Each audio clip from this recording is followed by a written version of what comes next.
ปลาเข็งยังก็ตัวใหญ่แท้เข็งนึงโอ้เข็งพี่น้องพิงชาเกลืออย่างดีนะครับปลาเข็งมุดเกลือแซ่บๆกับพันมันตัวเท่าครับวันนี้ปิ่งปลาเข็งไงแซ่บปะเบื้องนี้กล้ามไงได้พอเลยปลาเข็งไงปลาเข็งอย่างมันตัวใหญ่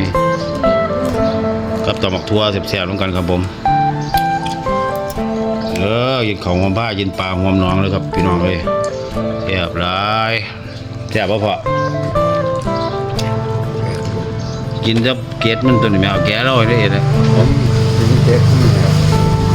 ปลาเข็งไงครับปลาเข็งไงกับตำหมักทั่วครับ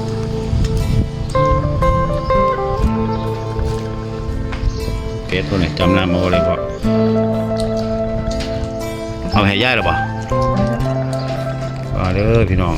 เนียนมาเคียตำหมักทั่วทอดไข่ปิ่งปลาเข็งปิ่งไก่บ้า